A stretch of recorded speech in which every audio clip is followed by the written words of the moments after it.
The tray left his hand like a silver bird and crashed into a mountain of champagne flutes. Glass burst like rain, the sound slicing through the buzz of the rooftop gala. Every eye turned. The waiter, in a black vest and borrowed bow tie, stood frozen, breathing hard, cheeks wet with sweat. On the giant LED screen behind the stage, his face filled the night. A photo nobody here had seen before. Him in a crisp navy suit. Flashed beside 5 words that turned the air thin. Jordan Emeka Okoye. The crowd inside the tallest hotel in Atlanta gasped all at once. Some clapped without thinking. Some lifted their phones. A few whispered the name like a secret prayer. In the far corner, a young woman in a simple teal dress, Maya Brooks, pressed a hand to her chest. She had seen Jay, the quiet, broke server who always saved the last bowl of jollof rice for her after her late shift. She had never seen him like this, glowing on a screen, introduced by the MC as the only son of Chief Emeka Okoye, the billionaire whose buildings were as common in the skyline as clouds. Jordan, the MC boomed. Your father says you have something to say to the city. Jay Jordan could not move. The room seemed to tilt. He felt the eyes of his father, the cameras, and Maya's stare cutting past everything else. This was the plan his father forced, the one Jordan had promised himself he would reject. But here he was, with a name he had hidden and a truth he had hoped to control. A security guard stepped forward to guide him toward the stage. Another, not recognizing him, reached for Maya's wrist as she tried to come closer. Please, I just want to talk to him, she said, voice shaking. Jay, what is this? Who are you? Jordan swallowed. He opened his mouth, and the ballroom doors swung wide. A woman in a diamond-bright gown strode in like a thunderclap, a velvet box in one hand and a smile like a blade. Cameras swiveled. She lifted her chin at Jordan and held up the box so every flashing light could see the ring inside. Finally, she said, loud enough for everyone. Our engagement can be public. The room erupted, and before Jordan could speak, the lights dimmed for the announcement, pinning him in their glare and pinning Maya in the dark. Weeks earlier, there was no rooftop, no diamonds, no screens. There was heat from the kitchen and the warm drumbeat of Afrobeats through a cracked speaker in Little Lagos, the strip on the city's southwest side where hair braiders, grocers, and aunties laughed in 3 languages. A neon sign buzzed over a narrow restaurant door. Kemi's Kitchen. Inside, the evening smell of pepper soup curled around the tables. Jay wiped them fast, a folded rag moving in circles, his bow tie too tight, his hands steady from practice. You're too clean to be broke, Auntie Kemi teased, hip-checking him away from the pot. Go and take table 5. Your friend already took their drink order. Kunnel, his only cousin who knew the truth, winked from the counter. Our Oga waiter, a beg move, he whispered. Stop acting like you don't know the difference between sparkling water and money. Jay grinned and kept his head down. He didn't let anyone at the restaurant call him by his real name. He had a simple story. He was new in town, he was saving money, and he liked the night shift. It wasn't a lie that he liked the night shift.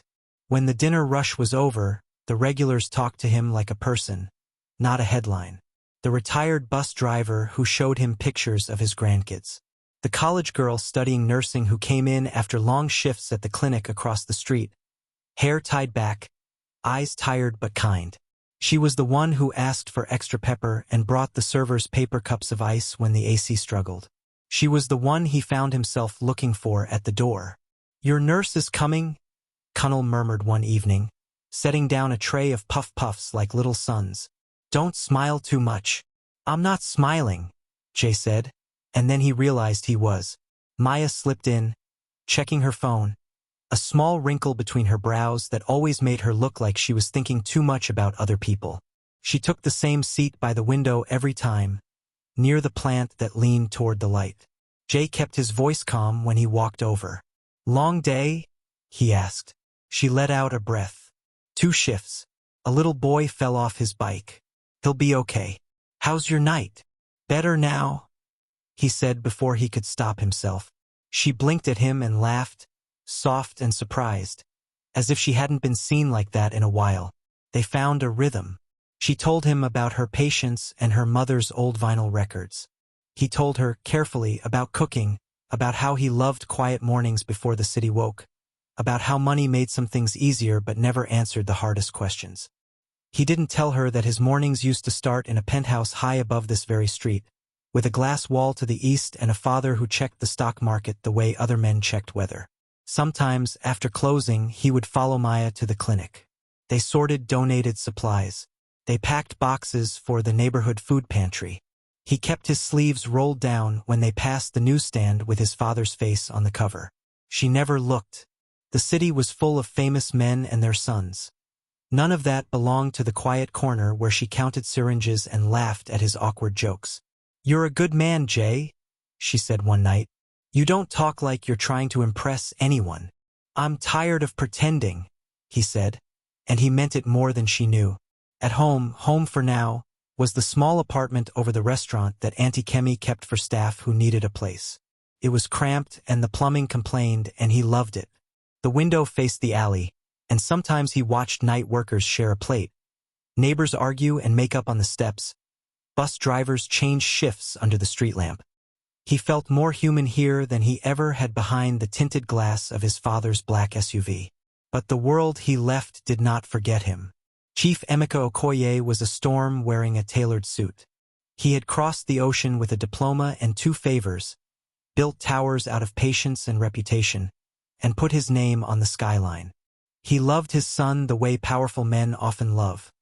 He expected him to carry the weight without bending. Weeks into Jay's new life, the chief called him to the office at the top of Okoye Tower. "Jordan," the chief said, voice low and heavy, "it is time." "For what?" "To stop playing poor, marry well, and step in front of the cameras like a man. We announce you as my successor at the charity gala." It sends a signal. Jay sat very still. Through the glass wall he could see the city, the neighborhoods he had learned by foot. He could almost see the glow of Kemi's kitchen. He could also see the face of a woman he was just beginning to trust. "I'm not a signal," he said. "I want something real. I want love that isn't bought." His father's mouth thinned. "Love is a luxury for boys who cannot build. The daughter of our partner understands legacy. Vanessa will bring the energy arm with her. You will propose at the gala. The world will clap as it should." "I won't," Jay said, heart pounding. "I won't propose to a woman I don't love." The chief's ring clicked once against the table. "If you don't appear, I will pull my lease from that little restaurant where you play at humility. I will own that block by morning. Choose wisely." The room went silent. Jay left without another word. Later, in the alley behind the restaurant, he told Kunnel what his father had said. Kunnel's jaw tightened. "He's serious," Kunnel said. "But we'll find a way. Talk to Maya. Tell her the truth." Jay stared at the glow through the kitchen window. He wanted to. He needed to. But every time he tried, fear pushed the words back down. What if she thought he was testing her? What if she believed he was laughing at her life from behind a mask? He promised himself he would tell her before the gala. "Tomorrow," he said. Then the next day. And the next. The city's rumor machines started their slow hum. Someone snapped a photo of him loading boxes at the clinic and said he looked like a model. A gossip page guessed he was a new recruit for a rival restaurant. A blog posted an old graduation picture of him in a cap and gown and asked a question under it, heir or imposter. He ignored them all. On the afternoon of the gala, the sky over Atlanta burned gold. Maya came in late, grocery bag in her arms, eyes bright. "Jay," she said, breathless. "The clinic got the grant. We can buy new monitors. We're having a small celebration on the roof next week. There will be balloons, but I warned them you hate balloons." "I don't hate balloons," he said, smiling. "I hate balloons that pop." "Same thing," she teased. "Will you come?" He wanted to say, "I'll be there early. I'll tie the strings." Instead he heard himself say, "There's something I need to tell you tonight." Her smile softened. "Okay, after my shift." "After," he promised. He never got the chance. An hour before the gala, 2 black SUVs stopped outside Kemi's kitchen. Men in suits stepped out with the quiet, controlled urgency of a fire about to be fought. Auntie Kemi looked up from the register and put a hand to her scarf. Cunnel met Jay's eyes. Jay set down his apron. "Please don't make trouble," Auntie Kemi whispered. "We will handle it." Jay nodded, throat tight. He changed in the back, but he kept the waiter's vest over his white shirt. He couldn't bring himself to put on the heavy tuxedo the driver held out. He tucked a small velvet ring box into his pocket. Not for Vanessa, not for show. He didn't even know if he would use it. He only knew he was tired of fear. He told Cunnel to lock up and walked into the SUV like a man going to court.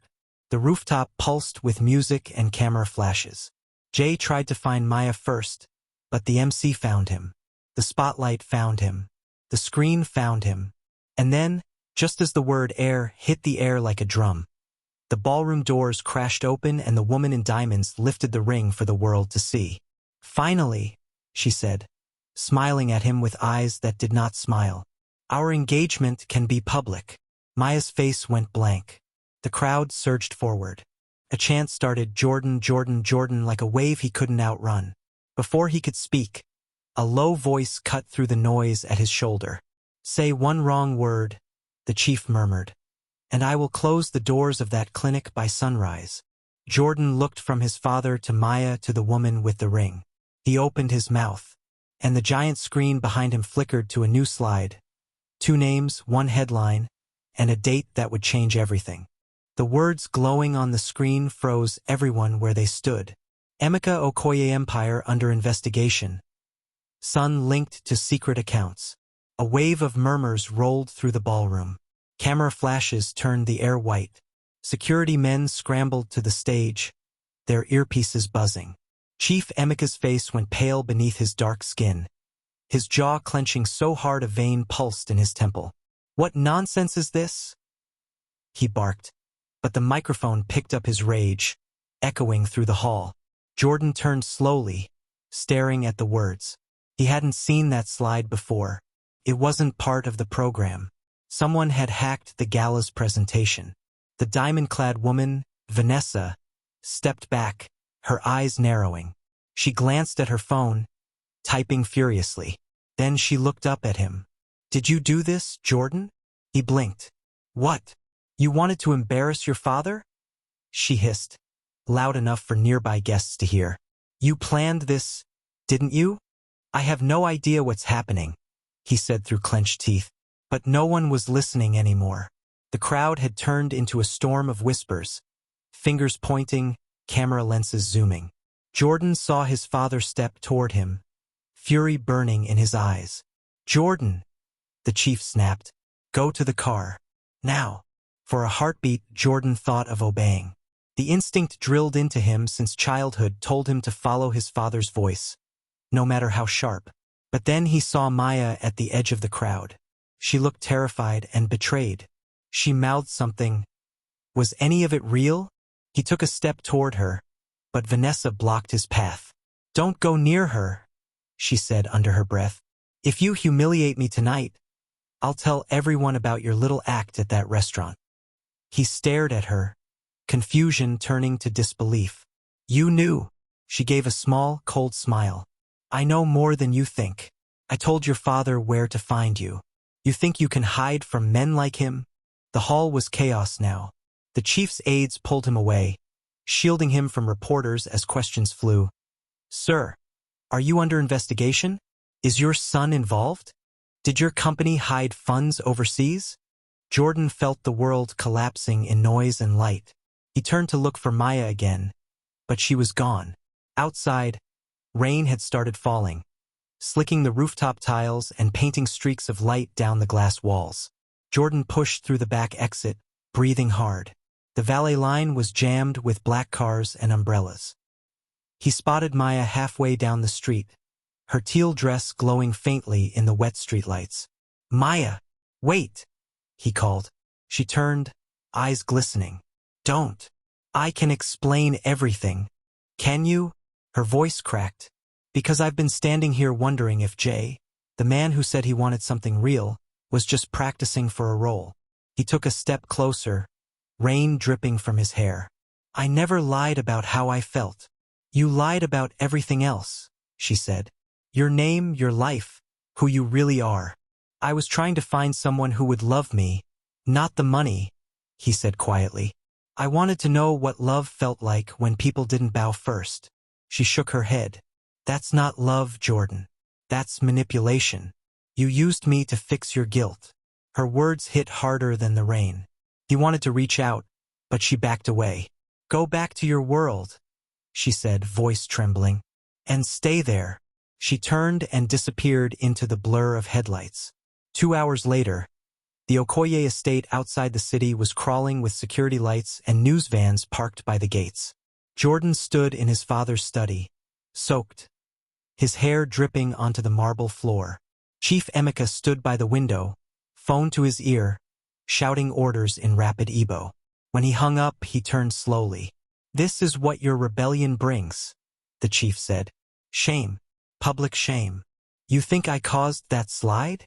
Jordan asked. You gave them reason to dig, his father thundered. You walk around pretending to be poor, and now someone has twisted it into scandal.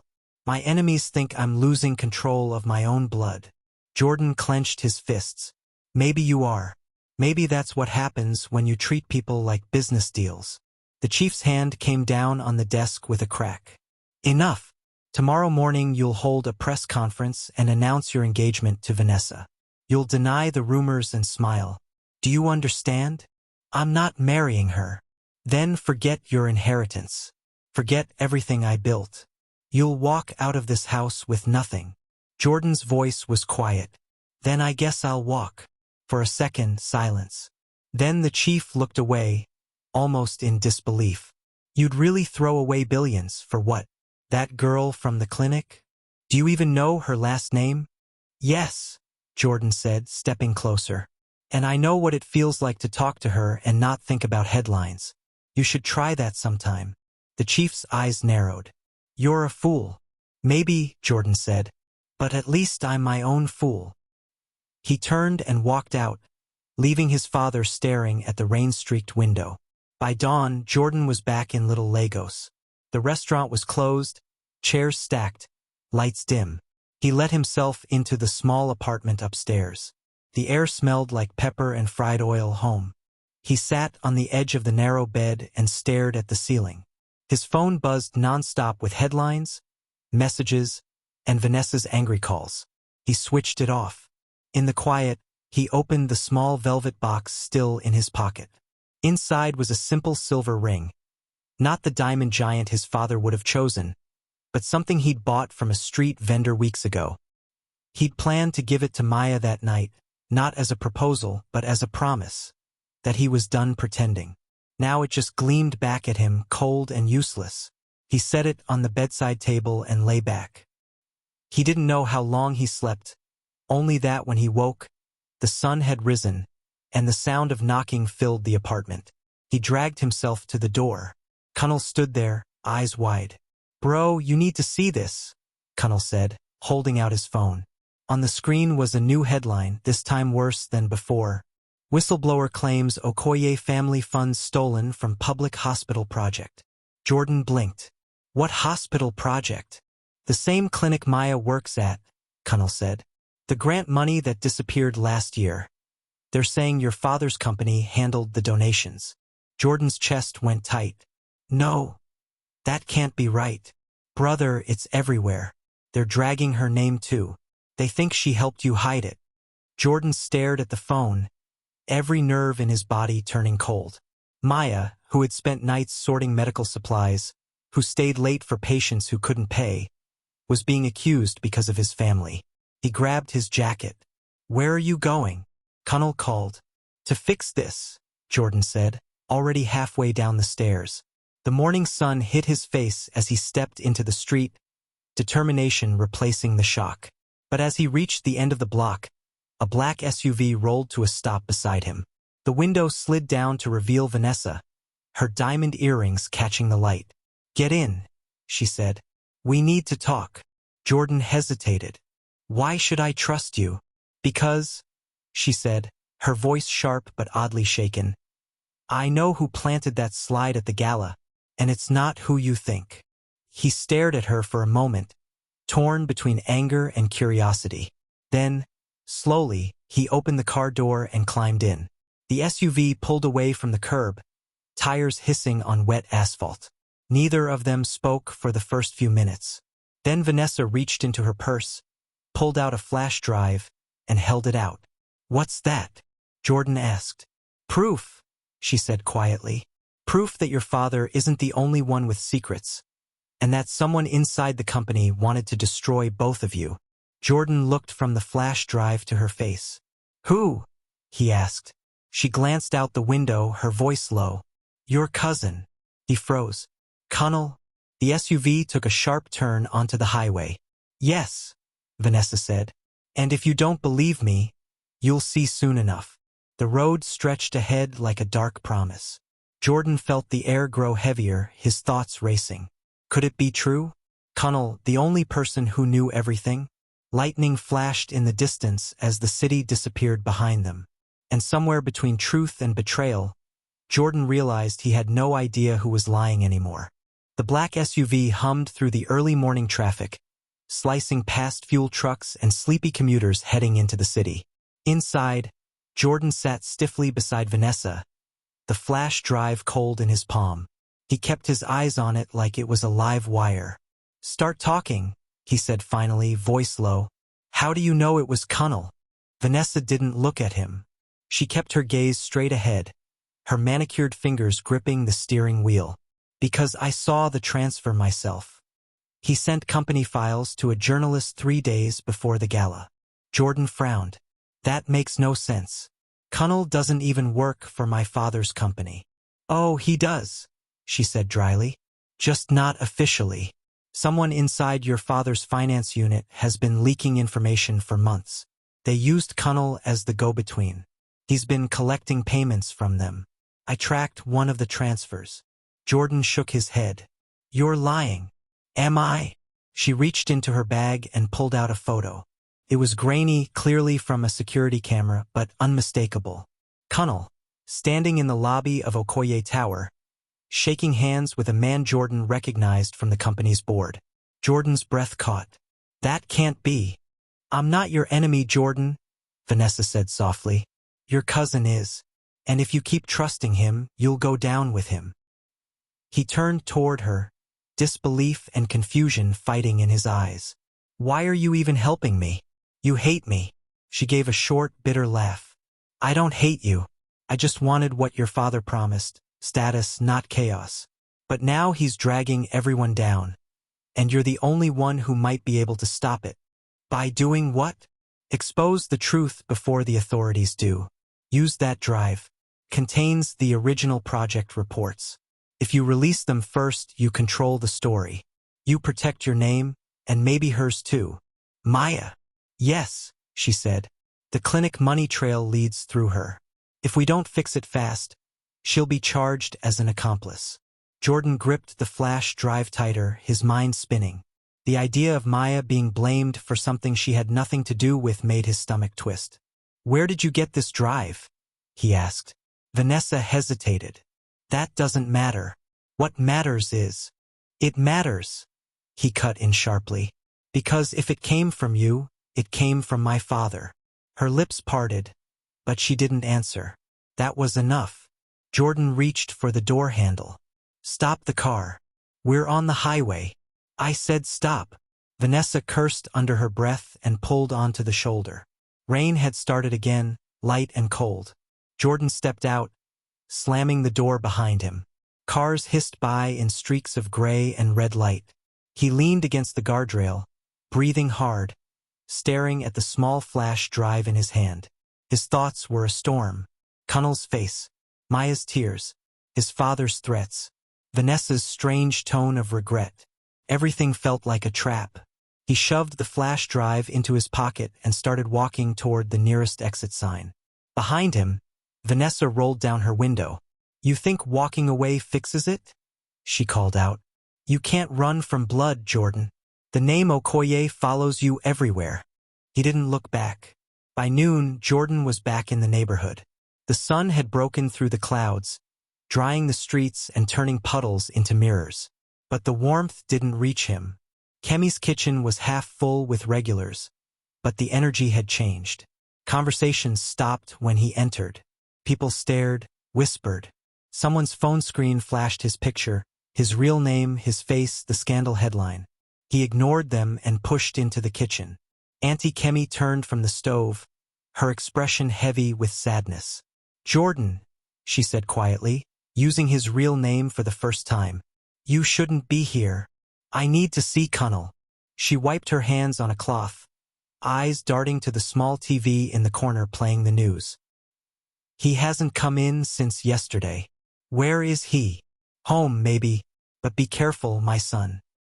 He's not the same since those men started calling him." "What men?" she sighed, lowering her voice. "Two of your father's people came weeks ago, asking questions about you. Cunnel met them outside, told me to stay out of it. After that, he started making phone calls late at night." Jordan felt a cold weight in his stomach. He thanked her and headed out. Cunnel's apartment was 2 blocks away, up a rust-streaked staircase. Jordan climbed it 2 steps at a time, heart pounding. He knocked hard. No answer. He tried again. "Cunnel, it's me." Still silence. Then, just as he was about to turn away, the door opened a crack. Cunnel stood there, eyes red, face drawn like he hadn't slept in days. "No, Jordan," he said softly. "You shouldn't have come." Jordan pushed the door open and stepped inside. "I need the truth. Did you sell my father's files?" Cunnel's jaw tightened. "Who told you that?" "Vanessa. She showed me a picture." Cunnel's laugh was hollow. "And you believe her? That woman would sell her own mother for headlines." "Then explain this." Jordan pulled out the flash drive. "She said this came from you." Cunnel's eyes widened for a fraction of a second. Then his face went blank. "You shouldn't have that." "What's on it?" "Something you don't want to see." "Try me." Cunnel sighed and sank into the couch, rubbing his temples. "I took documents, yes, but not for money. I was trying to protect you." Jordan frowned. "Protect me from what?" "From your father." He leaned forward, voice trembling slightly. "That hospital project, your father funneled millions through a fake charity under Maya's clinic's name. When I found out, I leaked enough to get attention, but not enough to hurt her. The files on that drive prove it. They show your father's signature on the accounts." Jordan stared, stunned. "You're saying my father stole from a hospital?" Cunnel nodded. "And he used the clinic's name to wash the money. That's why Maya's caught in it. When the truth comes out, they'll blame the clinic first, not him." Jordan's knees went weak. He dropped into a chair across from his cousin. "But why didn't you tell me?" "I tried," Cunnel said. "You wouldn't listen. You were too busy pretending to be someone else. I thought if I exposed him quietly, I could save you both." Jordan ran a hand over his face. "Then why did you meet with his board member?" "The photo." "Because he found out. He offered me money to stay quiet. I refused. The next day, Vanessa showed up at my door asking questions." Jordan looked at the flash drive again. The truth, the lies, the manipulation, it all tangled together in his head. "So what do we do now?" Cunnel leaned forward. "We go public before your father does." "That's what I was preparing to do." Jordan hesitated. "If we do that, we destroy his company. Everything he built." Cunnel met his eyes. "Then let it burn, brother. He burned enough lives already." The words hung heavy between them. Before Jordan could answer, a sudden pounding on the door shattered the silence. Both men froze. "Open up!" A deep voice barked from outside. "Police!" Cunnel's face went pale. "They're here already," he whispered. Jordan shot up, heart hammering. "What did you do?" "Nothing. But if they find this..." Cunnel grabbed the flash drive from Jordan's hand and shoved it into a hollow under the table. The door burst open. 3 officers in dark jackets stormed in. "Hands where we can see them." Cunnel raised his arms. Jordan did the same. "Cunnel Adeyemi, you're under arrest for cybercrime and data theft," the lead officer said, stepping forward with handcuffs. Jordan's jaw dropped. "Wait, he didn't." "Mr. Okoye," the officer interrupted. You'll need to come with us too. You're named in the investigation.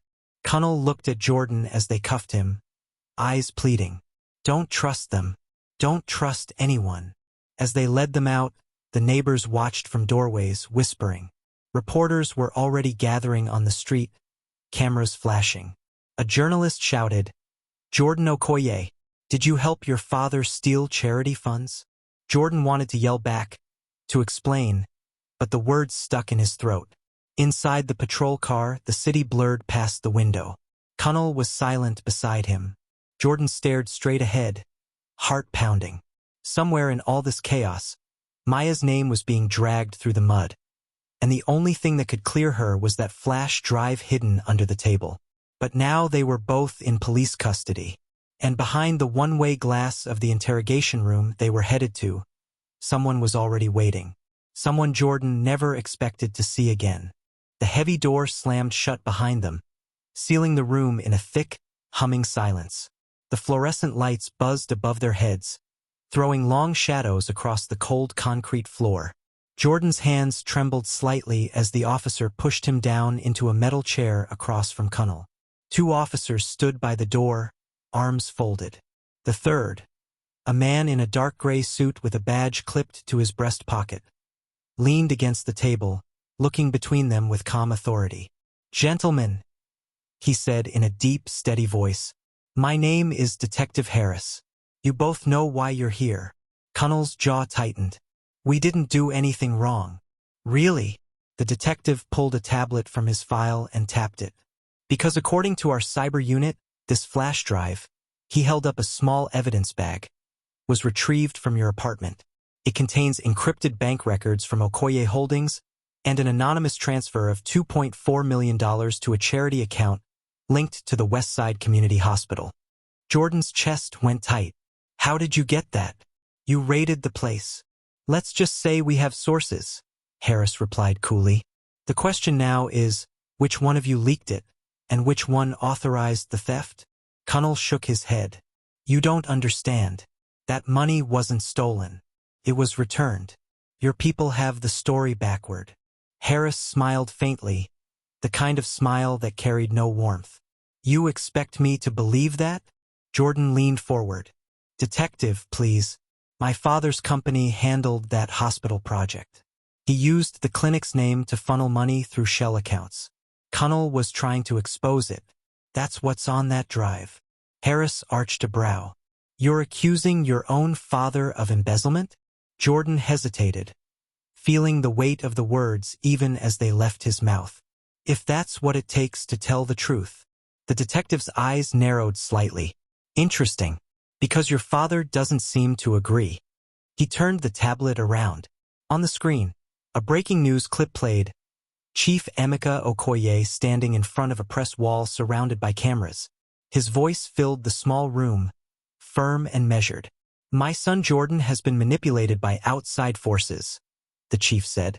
"This hacker, Connell Adeyemi, and his criminal associates attempted to blackmail our family. I will not tolerate it. I have faith in the authorities to bring justice." The clip ended. Jordan felt his blood go cold. "He's framing us," Connell muttered. Harris set the tablet down, folding his arms. "Here's the situation.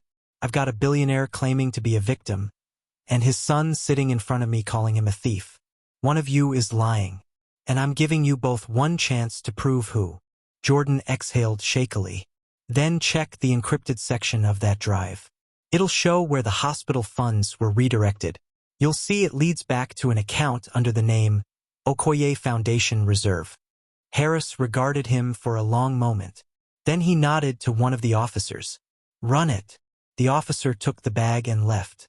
For the next few minutes, the only sound was the clock ticking. Connell's fingers drummed nervously against the table. Jordan stared at the door, his mind racing. When the officer finally returned, his expression was unreadable. He handed Harris a slip of paper. The detective glanced at it, frowned, then looked up. "Well," Harris said slowly, "you're right about one thing. The transfer did lead to that account." Jordan's heart lifted.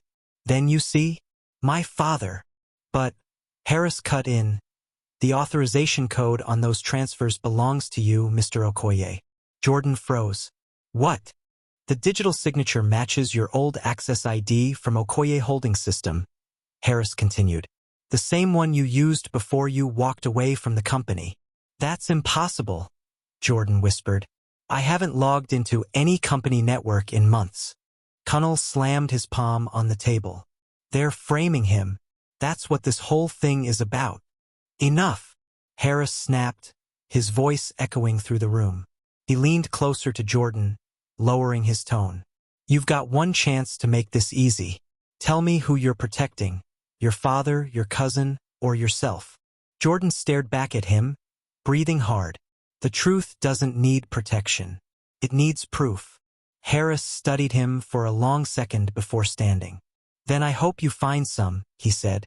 Because unless someone brings me a miracle in the next 24 hours, you're both going to jail. He turned and walked out, leaving the door to slam behind him.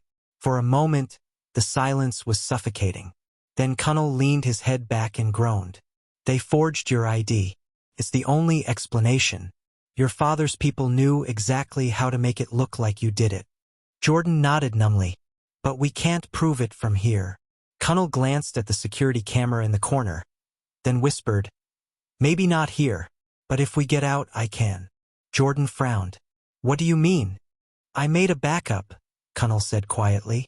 A second drive. It's hidden. Jordan's pulse jumped. Where? Connell smirked faintly. You'll laugh. Inside Auntie Kemi's rice bag at the restaurant. Nobody ever touches that. Jordan actually did laugh.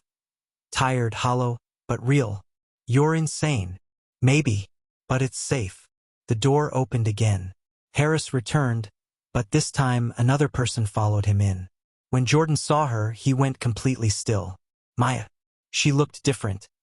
Exhausted, eyes red from crying, but still composed, still dignified. She wore her clinic ID around her neck and held a folder tight against her chest. Ms. Brooks, Harris said, gesturing for her to sit. Thanks for coming in. We have some questions about your connection to these two.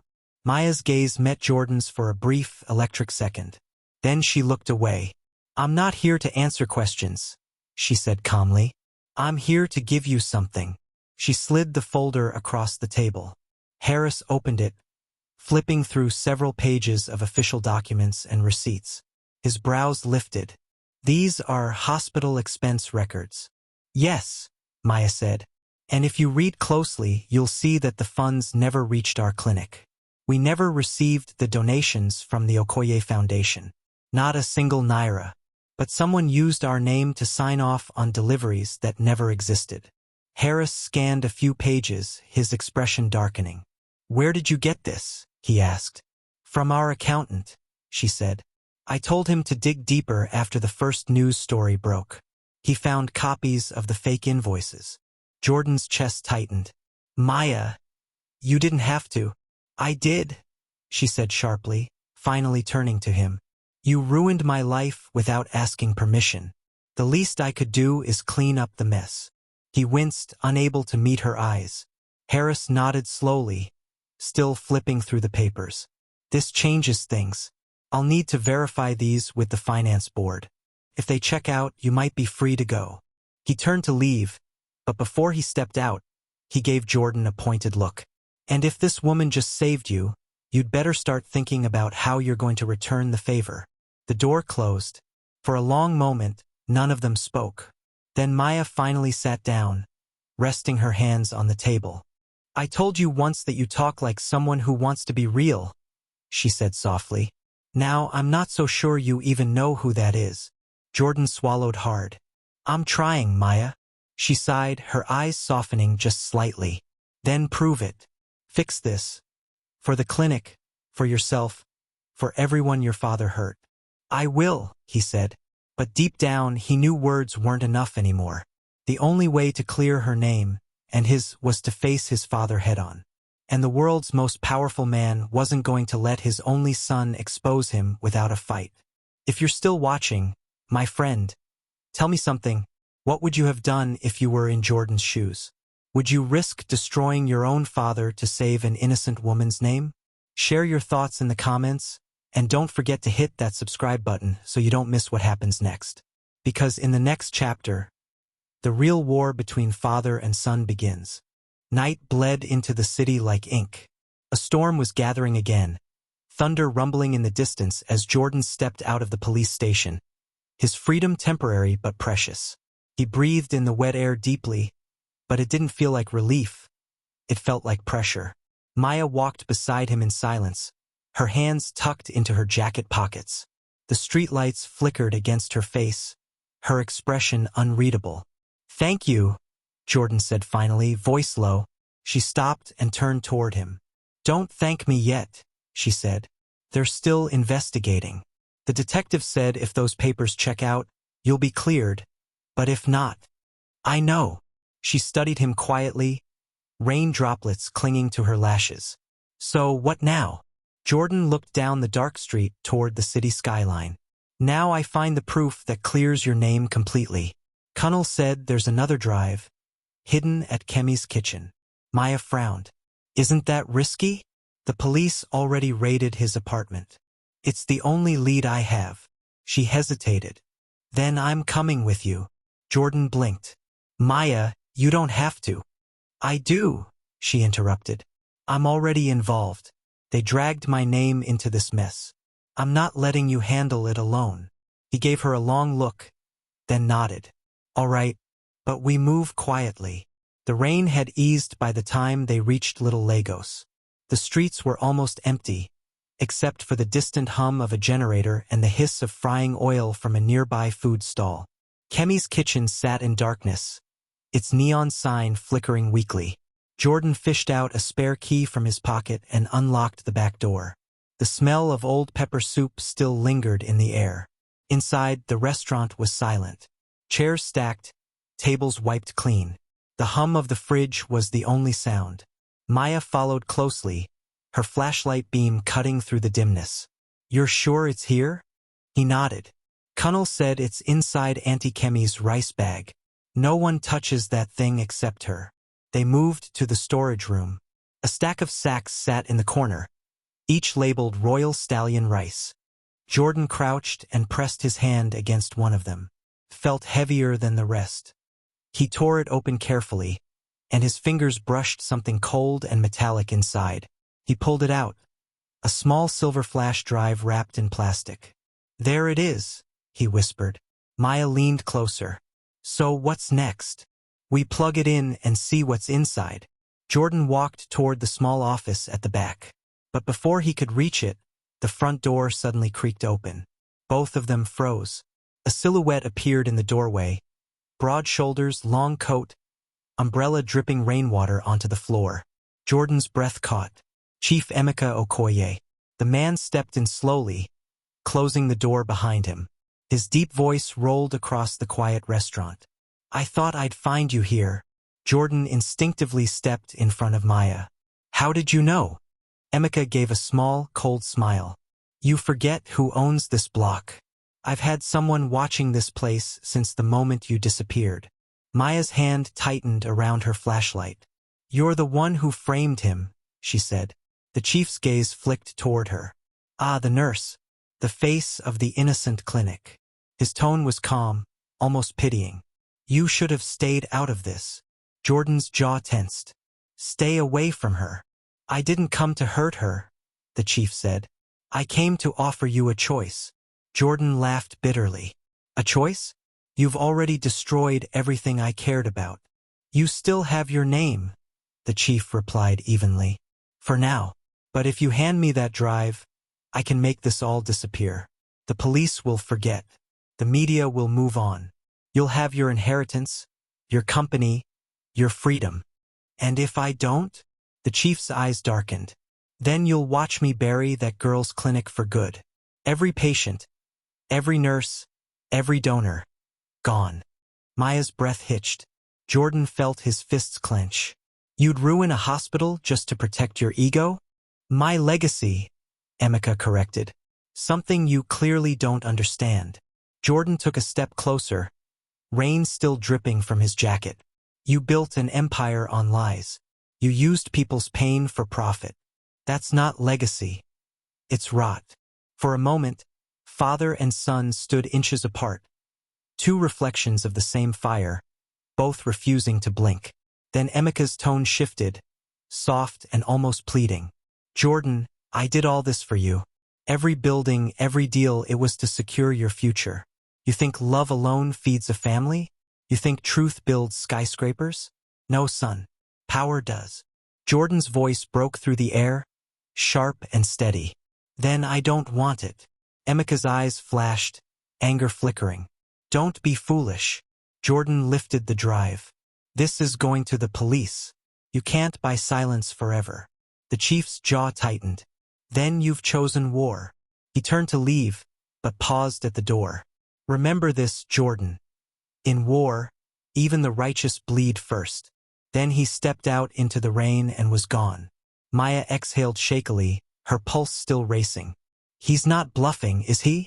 Jordan stared at the door, the weight of his father's threat still hanging in the air. No. When he says he'll destroy something, he does. Maya looked at the flash drive in his hand. So what's on it? What's worth all this? Jordan moved to the old desktop in the corner, powered it on, and plugged in the drive. Lines of files appeared instantly, folders labeled Project Sunrise, Community Development, and Charity Allocations. He clicked one open. The screen filled with documents, receipts, fake invoices, and digital authorizations. His father's signature appeared again and again. But there was more. Hidden among the folders was a video file, labeled Internal Meeting Confidential. Jordan hesitated, then clicked. The video opened. It showed a conference room with Emika at the head of the table, surrounded by senior executives. The sound quality was rough, but the voices were clear enough. A man said, "Sir, the foundation audit is due next month. The missing funds. What do we tell them?" Emika's voice cut through, calm and absolute. "Tell them the money went to hospital expansions. Change the invoices. If anyone asks, the clinic director signed off." Jordan's heart stopped. Maya's face drained of color. "That's my signature. They forged it." He pressed pause, his jaw set. "This is it. This is the proof." Maya stared at him. "Then we take it to Detective Harris right now." Jordan nodded. "Before my father finds a way to destroy it." They turned toward the door. But suddenly, the sound of shattering glass ripped through the silence. Maya screamed as a figure in black burst through the window, face hidden under a mask. The man lunged toward the computer, grabbing the CPU tower. Jordan tackled him instantly. They crashed against a table, scattering plates and glass. The drive flew from Jordan's pocket and slid across the floor. "Get it!" Jordan shouted. Maya dove for it, but another masked figure appeared in the doorway, blocking her path. "Run, Maya!" Jordan yelled, throwing a punch at the first attacker. She hesitated, eyes darting to the drive glittering on the tiles. Then she made a choice. She grabbed it and sprinted toward the back exit. The masked men shouted and gave chase. Jordan tried to follow, but one of them slammed him against the wall. Pain shot through his shoulder. He stumbled to his feet, gasping, as the sound of tires screeched outside. By the time he burst through the door, the street was empty. The rain had started again, washing away the footprints. Maya and the flash drive were gone. If you're still watching, tell me this. What would you have done if you were Jordan, facing a father powerful enough to rewrite the truth? Would you run or fight? Drop your thoughts in the comments, and don't forget to like and subscribe so you don't miss what happens next. The rain refused to stop that night. It came down in angry sheets, drumming on the roofs and flooding the narrow gutters of Little Lagos. Jordan ran through it like a man possessed. His shirt torn, his breath ragged, his heart hammering. He'd searched every corner of the street, every alley, but there was no sign of Maya, no flash drive, no masked men, only silence. He leaned against a wall, chest heaving. Every drop of rain felt like a clock ticking down his time. Somewhere in that chaos, Maya had vanished with the only proof that could save both their lives. And now his father would know. He pulled out his phone, fingers shaking, and called Connell's number. No answer. He tried again. Still nothing. On the third attempt, a text appeared instead. Unknown number. Stop looking for her. Go home before you end up like your cousin. Jordan's blood ran cold. He froze, staring at the message until it blurred in the rain. His cousin. What did they mean by end up like? He immediately dialed the police station, demanding Detective Harris. The line rang once, then twice. Harris speaking. Came the familiar voice. This is Jordan Okoye, Jordan said, barely holding back panic. You need to find Cunnell. Something's happened to him. Slow down, Harris said calmly. Your cousin's fine. He's in protective custody at a federal facility outside the city. Jordan exhaled in relief, then frowned. Protective custody? Since when? Since about 2 hours ago, Harris replied. He requested transfer for safety, but he left a message for you. What message? The detective's tone changed, becoming cautious. He said, and I quote, "Tell Jordan the key isn't in the drive. It's in the heart of the lie." Then he hung up. Jordan blinked. What does that even mean? That's what I'd like to know, Harris said. Look, I'm sending a car to pick you up. Stay put. All right? But Jordan didn't stay put. He ended the call, slipped the phone into his pocket, and began walking. The words kept looping in his head. The key isn't in the drive. It's in the heart of the lie. What lie? His father's? The company's? Or something else entirely? And if Cunnell really was in custody, why would someone text him that threat? He stopped under a street lamp, breathing hard, the rain now a steady whisper around him.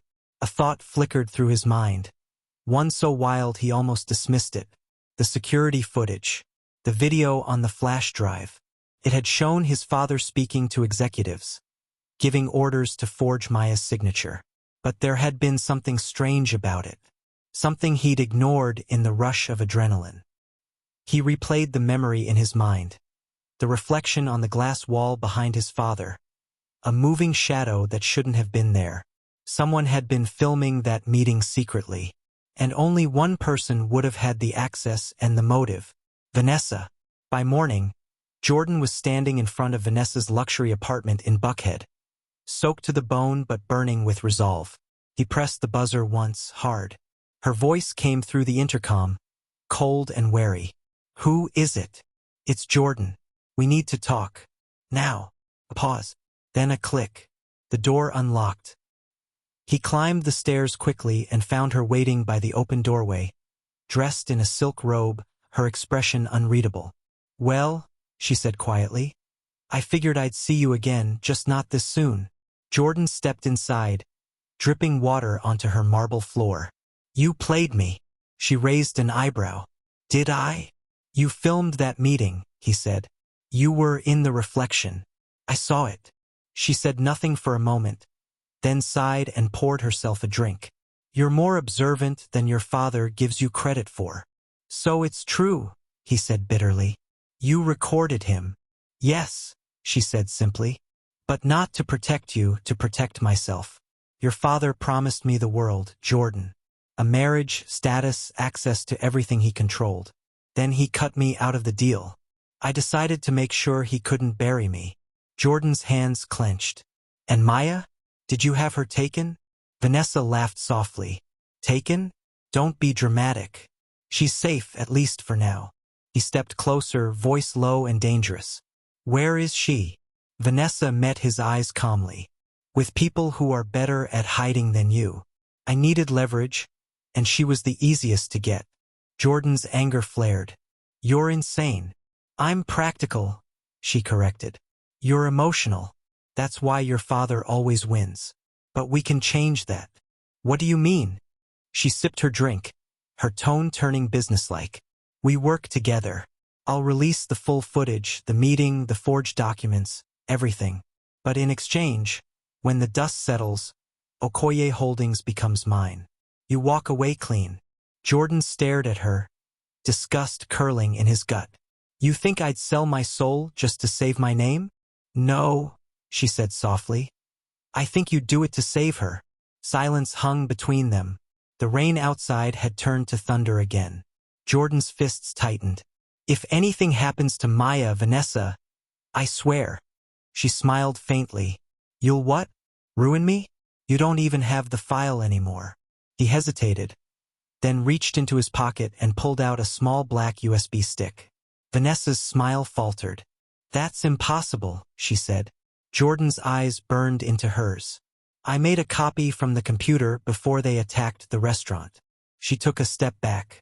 You're bluffing. He stepped forward. Try me. The confidence in her expression wavered. Jordan slid the stick into her laptop on the table. The screen flickered to life, revealing the video again, his father, the executives, the forged signatures. But this time, at the end of the clip, there was a new few seconds of footage. The camera shifted slightly, revealing not just his father, but Vanessa herself sitting beside him, nodding as he spoke. Jordan froze. You were part of it. Vanessa's face went pale. That wasn't supposed to. You helped him forge the signatures. You approved the transfers. She opened her mouth, but he cut her off. So you're not a whistleblower. You're just another thief. She lunged forward suddenly, trying to grab the laptop. You don't understand. Jordan shoved her back. I understand perfectly. He yanked out the USB stick and pocketed it. You just gave me everything I need. Vanessa's calm facade cracked.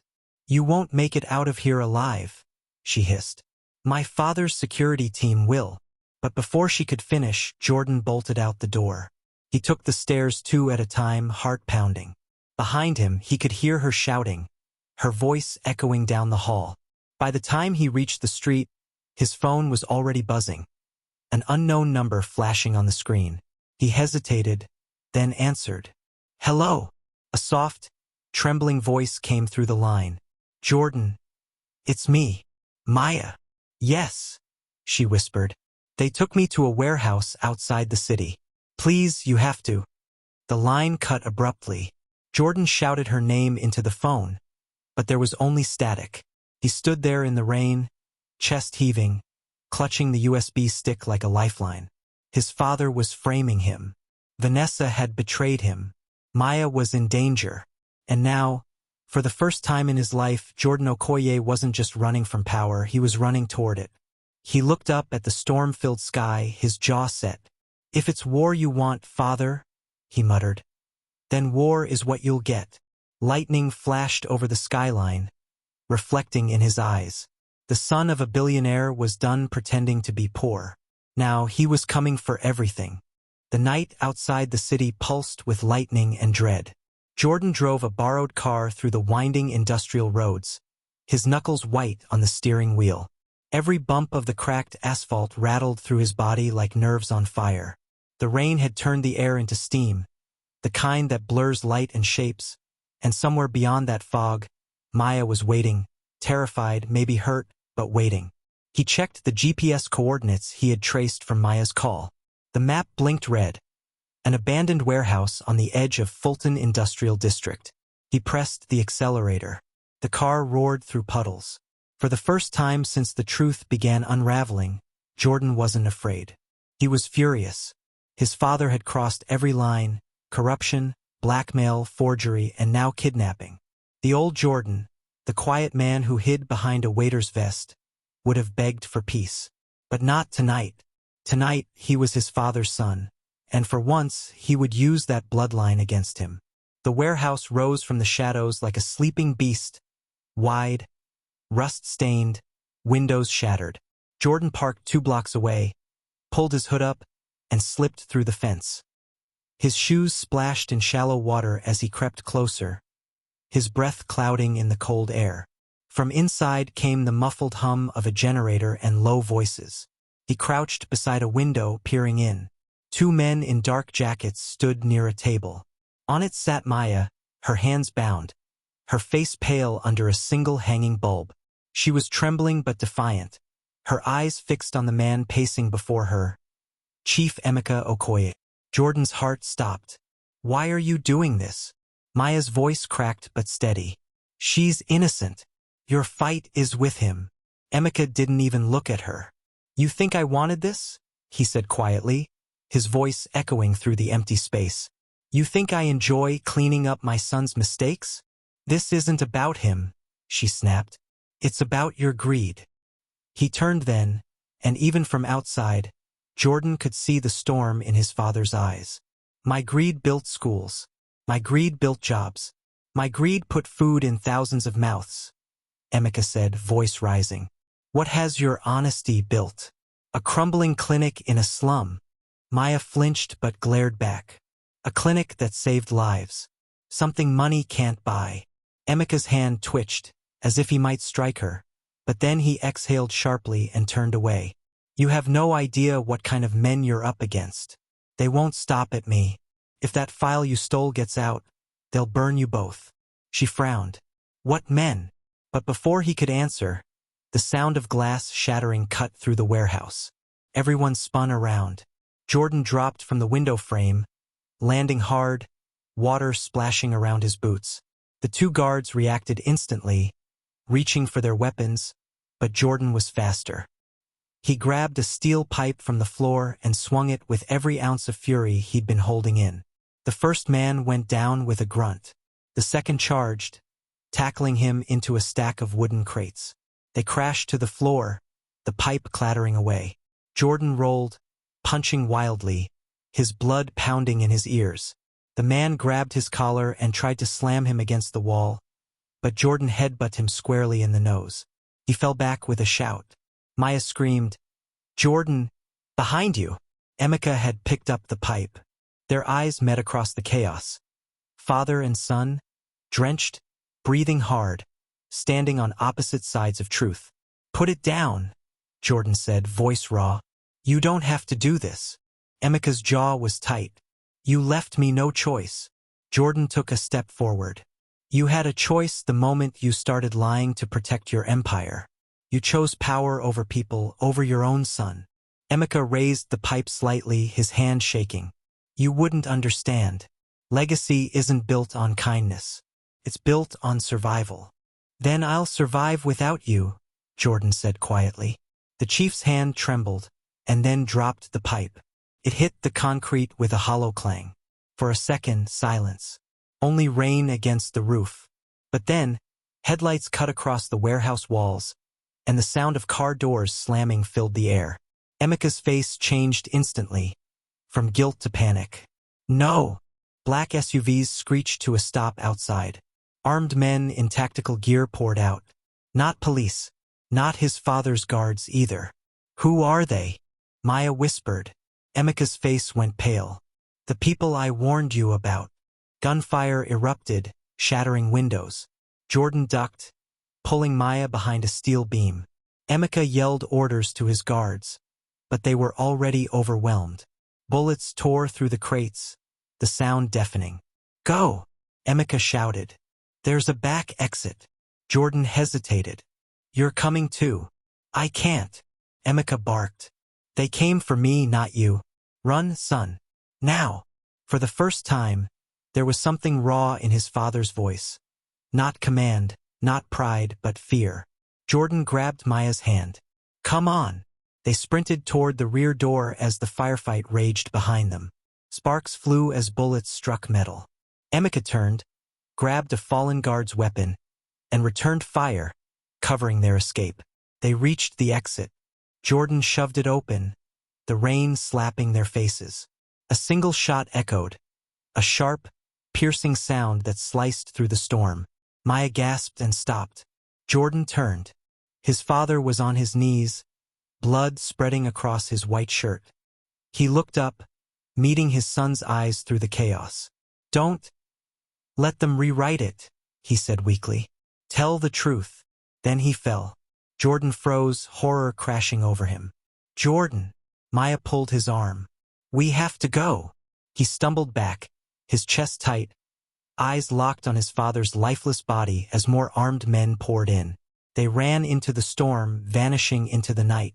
They didn't stop running until dawn.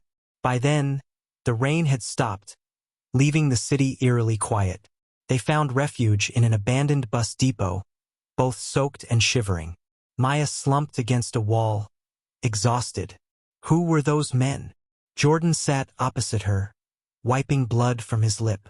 Investors, partners, the ones my father mentioned, the people who funded everything. They couldn't risk him talking. She closed her eyes. Then we have to make sure the world hears it. He nodded slowly. We'll go public. With the video, with the documents, with everything. Maya looked at him, tired but fierce. You think they'll just let you? No, Jordan said, a faint, bitter smile tugging at his lips. But they've taken enough from me already. I'm done hiding. For a while, neither spoke. The morning light crept through the cracked windows, touching their faces. Maya finally said softly, He tried to save you, you know? Jordan looked down, fighting back the ache in his chest. I know. Maybe that's the part that hurts the most. Outside, sirens wailed in the distance, growing louder, closer. Jordan stood, determination replacing grief. We're not running anymore. He helped Maya to her feet. What now? She asked. He looked toward the sound of the approaching sirens. Now we tell the world what really happened. But neither of them knew that the video they planned to release was already out. And it wasn't the version Jordan had copied. Someone had beaten them to it. And in that version, the story told a very different truth. If you've been following this story till now, think about this. If your father's empire was built on lies, but he died trying to save you, would you still expose him? Drop your thoughts in the comments, and don't forget to like, share, and subscribe for what happens next. Because in the next chapter, the truth the world hears won't be the truth Jordan told. By the time the morning news aired, the world had already decided who the villain was. Every screen in Atlanta, from taxi dashboards to coffee shop TVs, flashed the same headline. Billionaire Emeka Okoye killed in shootout. Police link son to corporate fraud cover-up. Jordan and Maya watched the broadcast from a small TV in the corner of the bus depot.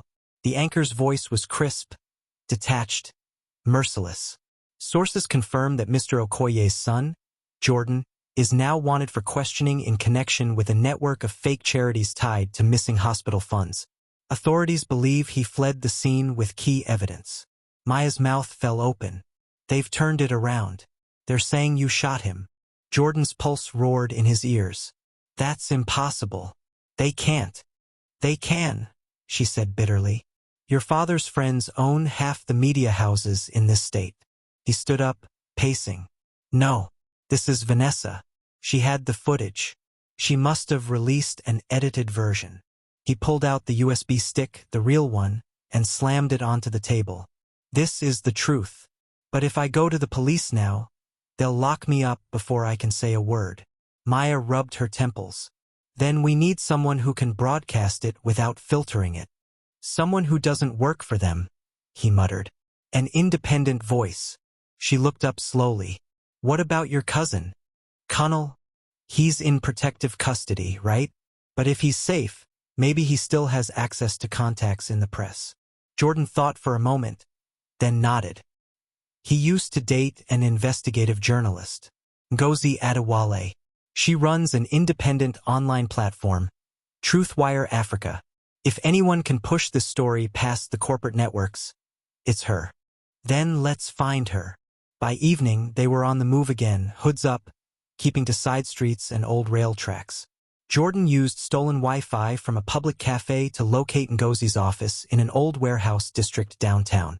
The building looked abandoned from the outside, but faint light flickered behind the curtains. Maya hesitated.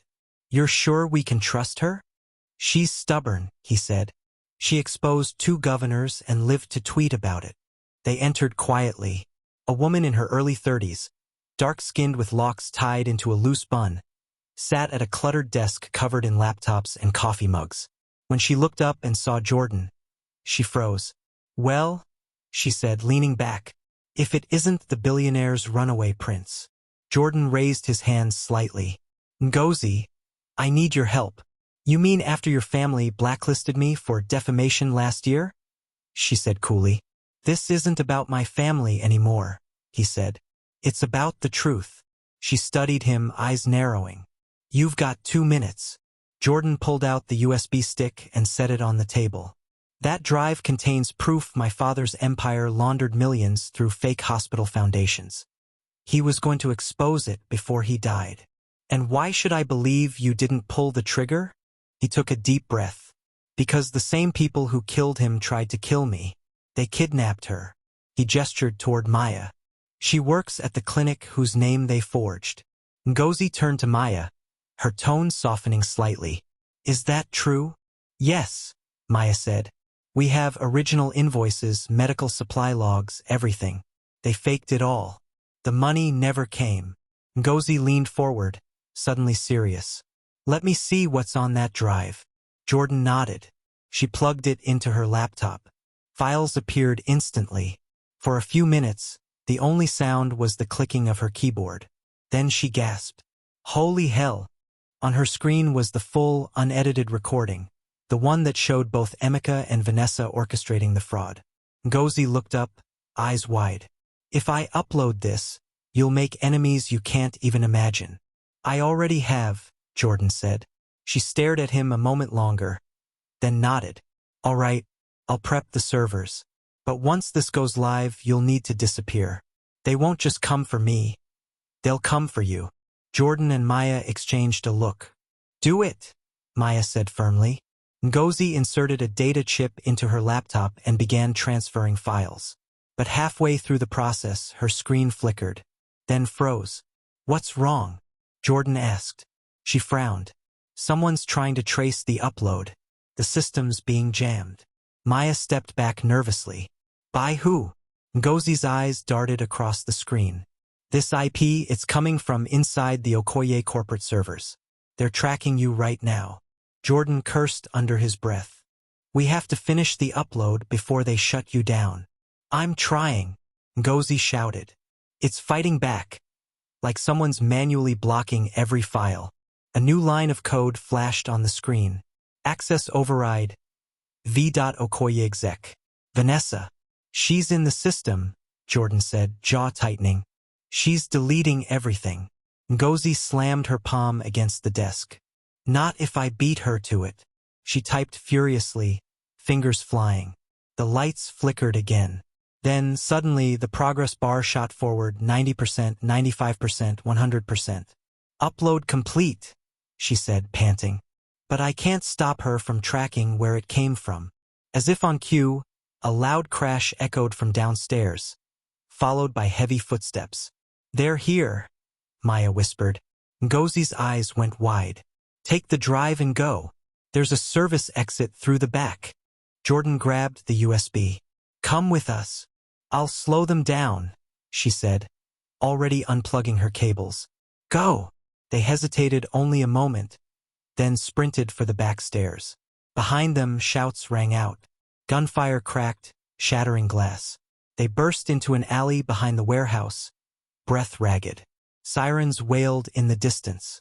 Jordan ducked behind a dumpster, clutching the drive. Tell me it uploaded, Maya said, voice trembling. Jordan nodded. It's live. The truth's out there now. But when he checked Ngozi's platform on his phone, his stomach dropped. The video had already been posted, but the headline wasn't what he expected. Breaking. Emeka Okoye killed by son to cover up billion-dollar fraud. And beneath it was the edited version, the same manipulated footage Vanessa had released. Ngozi's voice crackled through a small walkie-talkie. She had slipped into Jordan's pocket before they fled. Jordan. They beat me to it, she gasped, her voice faint, static-filled. They hijacked the servers. Your father's partners control my entire network now. Jordan felt the air leave his lungs. No, that's not possible. Maya grabbed his hand. Jordan, what do we do?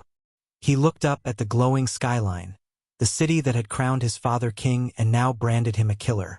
His voice was quiet but cold. We don't run anymore. We find Vanessa. Why? Because she thinks she's won, he said, eyes hardening. But she's forgotten who built her world, and who can take it apart. Thunder cracked over the city like applause. Somewhere uptown, in a glass tower bearing the Okoye name, Vanessa was raising a glass of champagne to the flickering news broadcast, her smile sharp as a knife. But far below, in the rain-soaked streets she had dismissed, the real heir of that empire was coming for her. Share your thoughts in the comments. And if you're still watching, hit like, share, and subscribe so you don't miss what comes next. Because in the next chapter, Jordan strikes back. The city never slept. It just changed masks. By midnight, Atlanta was buzzing again. Clubs alive, traffic thick, glass towers glowing like electric gods above the rain. But in the heart of that glittering chaos, one man moved like a shadow, driven by rage and purpose. Jordan Okoye was done being hunted. He crouched on a rooftop across from the Okoye Global Tower, 38 floors of mirrored pride built by his father, now guarded by the same men who'd killed him. His hoodie clung to his skin, soaked by the drizzle, but his mind was burning hot. Beside him, Maya adjusted the strap of her small satchel. "You really think Vanessa's inside? She's the only one who would come back here tonight," Jordan said quietly. "She won. The company's hers now, at least that's what she thinks. She'll be celebrating." Maya looked at him, eyes filled with worry. "Jordan, this isn't a rescue mission anymore. It's revenge." He turned to her, his face hard but tired. "It's justice. For my father. For you. For everyone they silenced." He checked the time on his watch. 12:43 a.m. He knew the guards rotated every 15 minutes. His father's old schedule hadn't changed. He'd grown up in those hallways. He knew every blind spot, every camera angle. When the next patrol car passed, he climbed down the maintenance ladder and slipped through a side entrance using a stolen access card. Maya followed close behind, keeping to the shadows. Inside, the tower felt like a tomb, silent, sterile, the hum of air conditioning the only sound. The giant portraits of his father hung on the marble walls, each one staring down like a ghost of who he used to be. They reached the top floor. Through the glass doors of the executive suite, Vanessa stood alone, her reflection shining against the skyline. A half-empty champagne glass sat beside a laptop streaming live news coverage, her victory on repeat. Jordan's jaw tightened. He pushed open the doors. "Celebrating, Vanessa?" She turned, startled, her glass slipping slightly. "Jordan? How? You really thought you could rewrite history?" he said, stepping closer. "Frame me? Kill him? Steal everything?" Her eyes narrowed, but she forced a smile. "You shouldn't be here. You're a wanted man." "So were most of my father's enemies," he said. "And you just joined them." Vanessa set her glass down. "Don't lecture me about morality. I learned from the best, your father. You think he built that empire without blood? Without lies?" "I know what he did," Jordan said coldly. "But he paid for it. You haven't." She laughed softly, walking around the desk. "You're angry because I beat you at your own game. You and your father thought you could control everything. I just played smarter." Maya stepped forward, voice trembling with disgust. "You destroyed lives for profit, Vanessa. Hospitals, families, people who trusted that foundation." Vanessa's smile didn't fade. "Collateral damage." Jordan took another step closer. "You edited the video. You turned the world against me." "Of course I did," she said, tilting her head. "Because truth doesn't matter, Jordan. Perception does. And right now, the world believes I'm the victim, your father's poor fiancé, the one who survived his violent son." Her tone sharpened. "By morning, the company's board will name me interim CEO. You'll be nothing more than a headline." Jordan's hand curled into a fist. "You forgot one thing." "And what's that?" He pulled a small black device from his pocket, a miniature camera with a blinking red light. "I've been recording since I walked in," he said. "Every word you just said goes straight to Detective Harris's secured cloud drive." Vanessa's confident smile faltered for the first time. "You're bluffing." "Try me," he said. For a moment, silence. Only the soft hum of rain against the windows. Then she lunged toward the desk, grabbing for her laptop. Jordan moved faster, snatching the device and tossing it to Maya. Vanessa screamed and swung the champagne bottle at him, catching his arm. It shattered, glass slicing his skin. He winced but held his ground. "It's over, Vanessa." "Over?" She spat, blood and fury in her eyes. You think the board will believe some recorded tantrum? I own them all, Jordan. She grabbed a letter opener from the desk and slashed toward him. He dodged, the blade grazing his shoulder. He caught her wrist, twisting it until the opener clattered to the floor. Maya shouted, "Jordan, don't." He froze, just long enough for Vanessa to shove him backward into the glass wall. The crack spread across the window behind him, rain seeping through. For a split second, they both stared at it. Then Vanessa smirked. "You're just like him, too sentimental to finish what you start." Jordan exhaled shakily. "You're wrong." With one swift motion, he grabbed the flash drive from her desk, the real drive, the one she had used to fake the broadcast, and held it up. "You deleted the truth. I brought it back." She froze, realizing what he was holding. "You wouldn't." But before she could finish, Jordan threw it to Maya. "Run!" Maya bolted for the door. Vanessa lunged after her, but Jordan grabbed her arm, holding her back. The struggle sent both of them crashing into the cracked glass. It shattered completely, and for one terrifying second, the city rushed up beneath them. Vanessa screamed, clawing for balance. Jordan caught her wrist. She dangled halfway out the window, her eyes wide with panic. "Jordan, don't let me fall," she cried. He gritted his teeth, his arm bleeding, his body trembling. "Give me one reason." "Because I can still fix it," she gasped. "I can tell the truth." He looked into her eyes, the same cold eyes that had lied to the world, and saw the truth she'd never speak. He closed his eyes briefly, a single tear mixing with the rain. "So could my father." Her grip slipped, and she fell. The sound of her body hitting the glass awning below echoed faintly through the storm. Jordan stood there, chest heaving, the rain washing the blood from his arm. Maya ran back in, clutching the flash drive, her face pale. "Jordan, what happened?" He turned slowly, his voice hollow. "She fell." Maya looked past him at the broken window. "You tried to save her." He didn't answer. He just stared at the skyline, where the Okoye name glowed like a curse. "We need to leave," she whispered. "The police will be here soon." He nodded silently. An hour later, they were standing by the edge of the Chattahoochee River. Dawn crept over the horizon, painting the city in bruised gold. Jordan tossed the bloodied cloth from his arm into the water and watched it drift away. Maya stood beside him, clutching the flash drive. "What now?" Jordan looked at her, his face calm but haunted.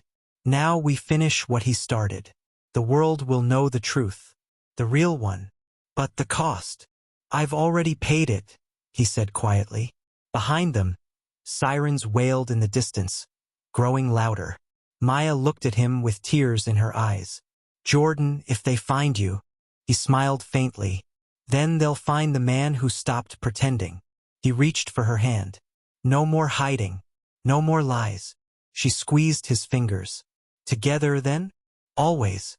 As they disappeared into the mist, the city lights flickered, and somewhere deep inside the Okoye Tower, a backup system whirred to life, automatically syncing Vanessa's laptop to the cloud. A new alert flashed on Detective Harris's screen across town. "Recovered. Full confession, Vanessa Okoye. 2:14 a.m. He stared at it for a long moment, then picked up his phone. "Dispatch," he said. "Tell them to stand down. The truth just uploaded itself. Before we head into the finale, I want to hear from you. If you were in Jordan's position, would you have saved Vanessa after everything she did? Drop your answer in the comments and don't forget to like, share, and subscribe if you're still watching." The morning sun broke through the clouds like a slow confession. Atlanta was quiet, heavy with the weight of scandal. News helicopters circled above the Okoye Tower, their shadows gliding across the broken glass and flashing police lights. Reporters swarmed the building entrance, shouting questions that vanished into the noise of sirens and city traffic. Across town, in a narrow apartment tucked behind an old printing factory, Jordan Okoye sat in silence. He hadn't slept. His shirt was torn, his arm bandaged with a strip of fabric torn from Maya's dress. The television flickered in front of them, and for the first time in weeks, the truth was being told. "New evidence has surfaced," the anchor announced, her voice trembling with urgency.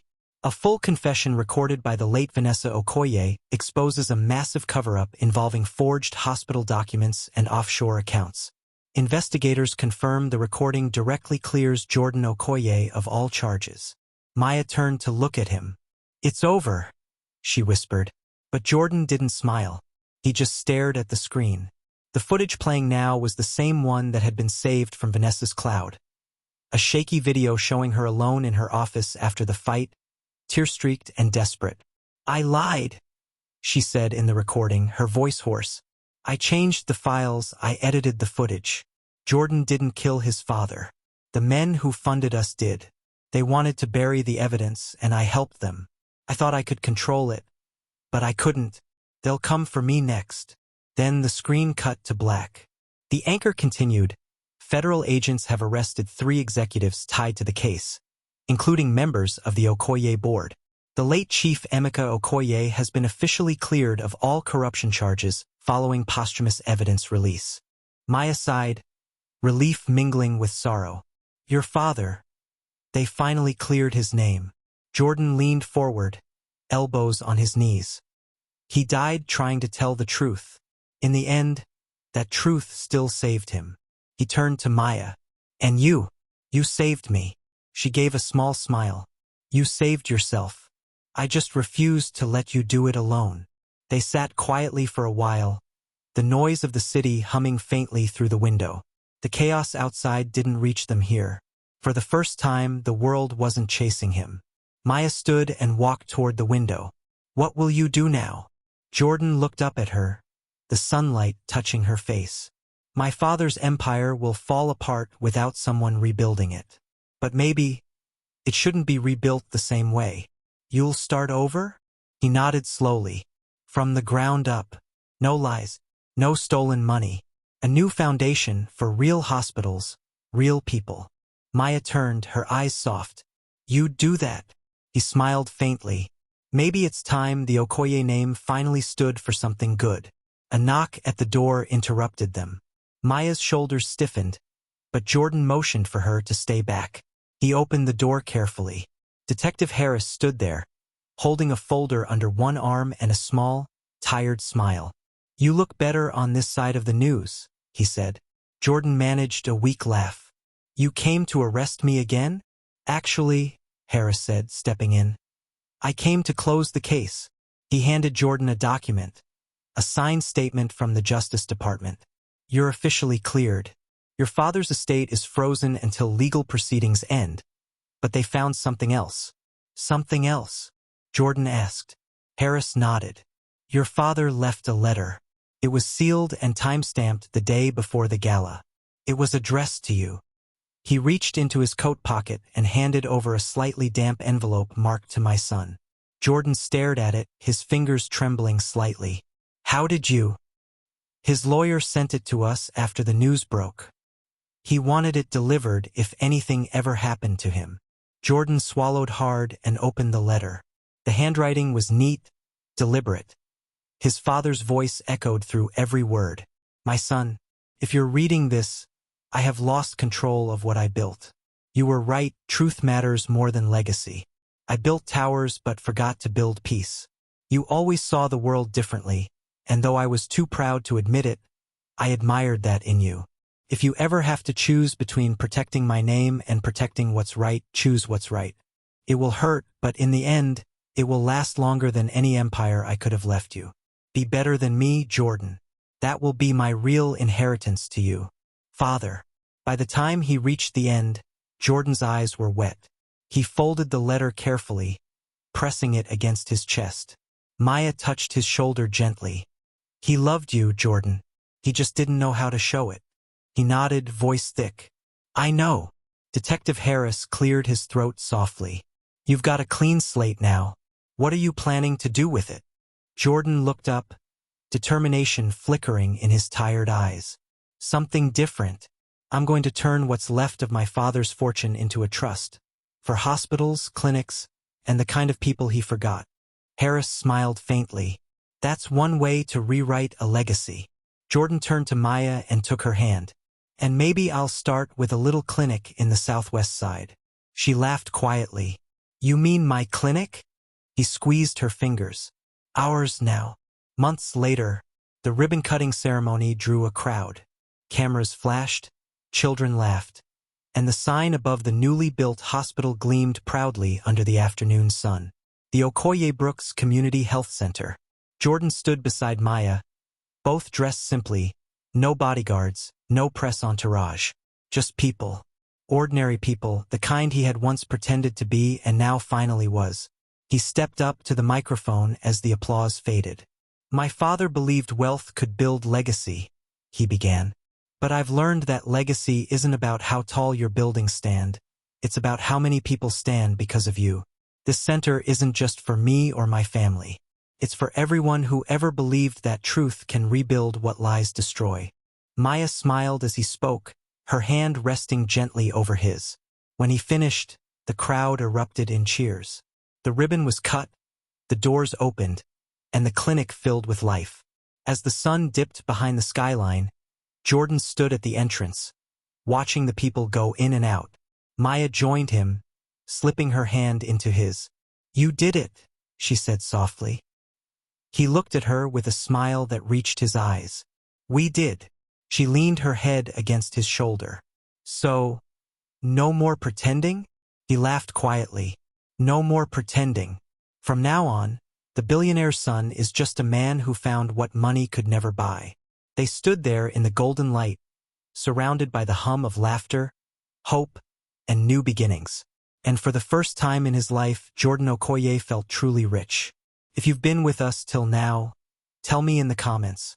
Did Jordan make the right choice by exposing everything, even though it destroyed his father's empire? Would you have done the same? Drop your thoughts below, and don't forget to like, share, and subscribe for more powerful African folktales and life-changing stories like this one. Because sometimes, losing everything is how you finally find yourself.